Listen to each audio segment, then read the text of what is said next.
Hi everyone, this is Sam, and this is the month of April where you're going to be learning how to make rings in TinkerCAD. So first off, because this month is a little different, I want you all to learn how to figure out the size of your ring. So what I'm going to show you is two methods. I'm going to show you the ring size and then the string method. So the string method, I'm going to start off with that. It's I wouldn't say very easy, but all you need is just a piece of string. And you take whatever finger you want to size. So when you do this, make sure to pick out which finger you want to put your ring on. And the reason is not all fingers are going to be the same size, okay? So I'm choosing my ring finger and I'm putting the string in between my fingers and I'm pulling it tight enough on the other side and bringing it up here. So you see I have the two ends and I'm just I'm pulling this down. I'm going to pull it up again. And now I want to make sure that this end, kind of see, is going to hit a point in my string. So I'm going to actually grab a marker, pulling out a dry erase marker, and like it's going to be right around here. You might need to have a friend or a parent to help you out with this part. Put marker away. So now I have the string with if you can see that, a blue dot, okay? So now you want to grab a ruler, and with the ruler, you're going to go to the millimeter side. So this is the one with all the centimeters and millimeters. That's where you want to be. And you want to take one end of the string. I got one end starting at the 0 part, right about there. And then I'm having it go to, you can see this, where the blue line is. So it's a little bit less, oh, I have to pull my string up. And you want to make sure your string is as straight as possible for this so you can get an accurate measurement. So actually my finger is about 70 millimeters millimeter circumference because we measured it around. And on the chart, it's saying 70 is about a 13 size ring. But when I did this before, I was actually more like a 67. I mean a 65. So I know I'm actually about a 65. So you might have to make sure that the string's really tight. Mine was probably a little bit loose, and that's where I got those measurements from. But the second method is you already have a ring that fits your finger, and you know this. And this one definitely fits my ring finger, so I'm going to show you that this one's the ring that works. So I know this fits my ring finger. And just so you're aware, ring fingers, like fingers on opposite hands, are about the same size. It's just fingers and other fingers, they might be all very different. So this method is you just take your ring and you hold it up to the millimeters. I'll do it backwards here. So you see and then you want to measure the inside of the ring. So this is about a little bit more than 20, not by much, but a little bit more than 20. So in that method, it shows them about a 10.5 size ring. So I'm keeping that in mind for my ring as I make it, and I'll show you how you would make that size in TinkerCAD. I mean, that's how I'm going to show you the example how to make that particular size in TinkerCAD using my finger. But with your rings, you want to make sure that you follow the size that best works with yours. And I will show you how that works in TinkerCAD for this challenge. If you have never done TinkerCAD before, sign in to tinkercad.com, set up an email. Without all you need is your email and set up a name, and then there's also the class code that's listed below here, so you can join the class. You don't necessarily have to, but that just helps us able to download your file more easily, and say if there's anything that needed to be adjusted, we can do it that way. Overall, this challenge doesn't take very long, so if you do want to just have help and come inside the studio and ask for assistance, you're welcome to do that. And also, once you're finished with your TinkerCAD challenge, please send us the information, the file, or just send us the email at studio@newlifeslibrary.org. Just say, hey, I'm finished, and I want to print it out in whatever color you choose. For this example, this is the yellow color, so it's a very bright yellow. But if you had any questions in terms of color or need help, please contact the studio@newlifeslibrary.org, and someone will be able to help you. Thank you, and have fun making your ring.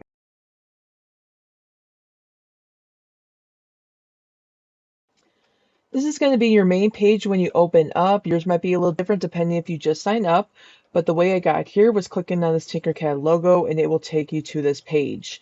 Today we're going to go into resources and go into the Learning Center. So this is a great place to start off. If you're brand new with TinkerCAD, check out all of these 3D design tutorials to get you started and learning how to create something in TinkerCAD.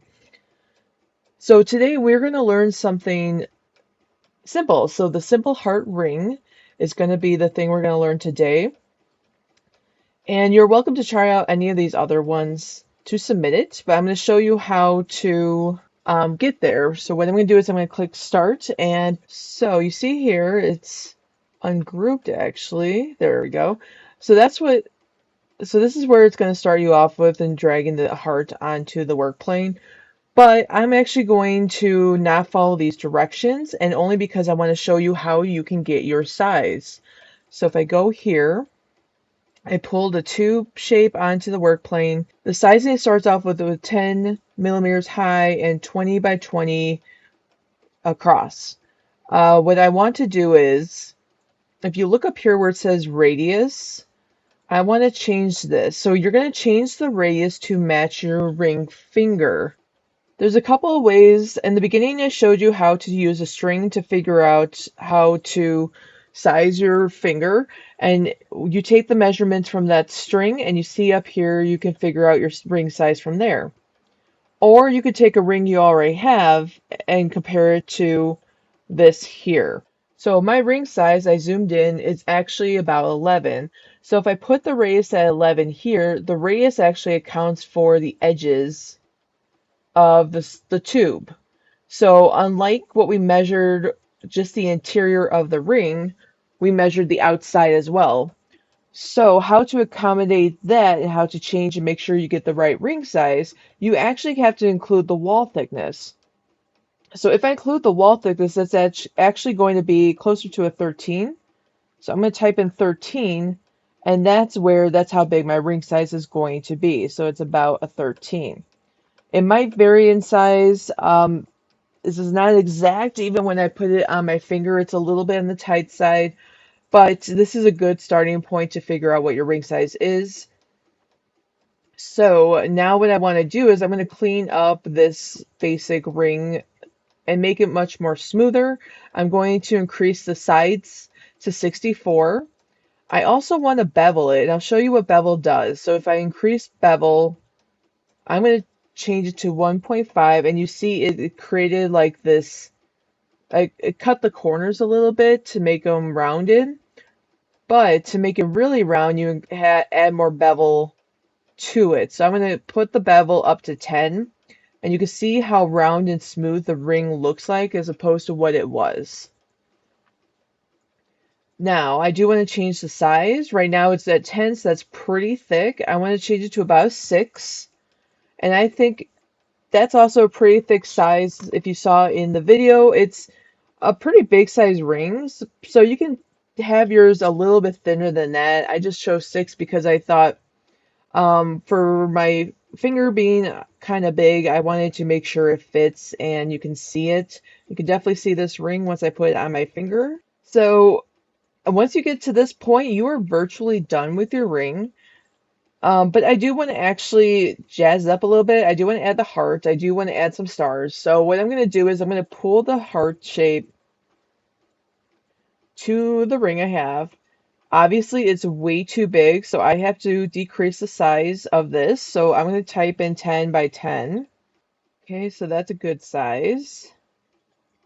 Now, as you can see here, the heart itself is too tall. It's much taller than the ring.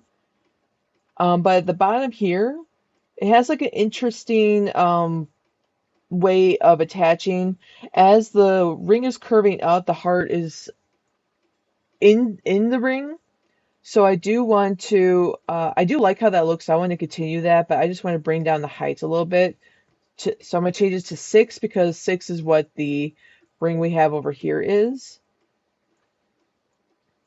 Now, do remember when you do this, if the heart is actually going to disappear into the ring a little bit, and you can see this overlapping.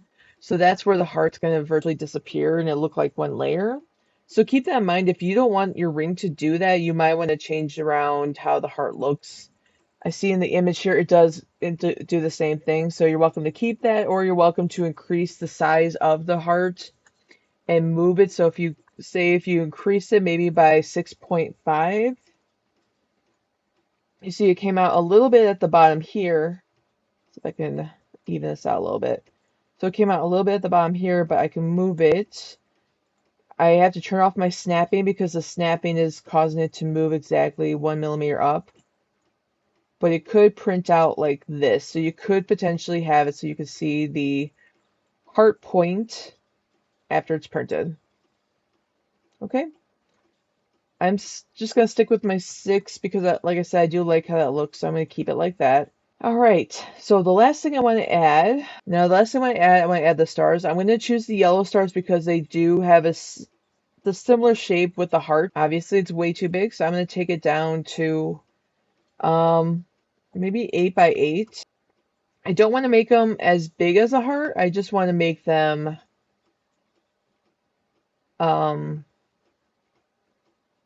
I just want to make them a little bit shorter than the heart. So now once I decrease the size, now you can see the heart, the star is kind of floating there. It's not really, I guess this is fine. Just try to have a couple of points attached. But I want to match the 2 bottom points with the stars to go like it's sitting on top of the ring like the heart is. So here is the rotation tool. You see that the arc with the 2 arrows on either side. Now, when you move this control, it will automatically snap if you keep it close. So negative 22.5 seems to work pretty well here. But if you wanted to do a little bit more, you can always, instead of having the control here, you could pull your cursor out so that the control is more freehand. You can move it freely at will. And I also want to decrease the size of the star to be 6 to match with the heart. So I'm going to move it just a little bit more. I want to try to make sure these 2 points are evenly on there. And I think that's good. I like how this looks. So now I want to duplicate it, but I also want to make sure I don't have to start from scratch when it comes to star. I can mirror it. So if I mirror it, I clicked up here, and that's mirror. You can have it go here and have it go here. So now I'm going to turn my snap back on, and I'm just going to use my arrow keys while the other one is selected and move the star over.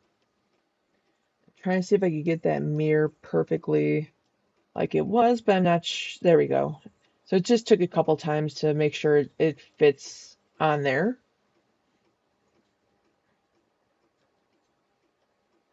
Trying to make sure it looks like these 2 are symmetrical. And I think they are. I think my eyes are just messing with me. So let me zoom out and get a full picture, and it looks like it's all good. So final step, to group it.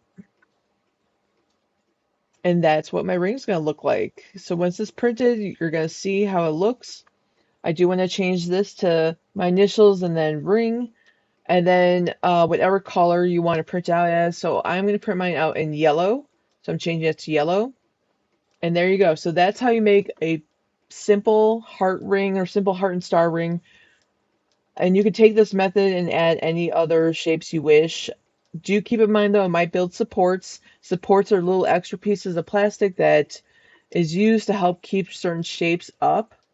So it might be, you might have to take them off or remove them after they get printed. So keep that in mind. But thank you for watching this TinkerCAD short tutorial, and I hope you have fun making one.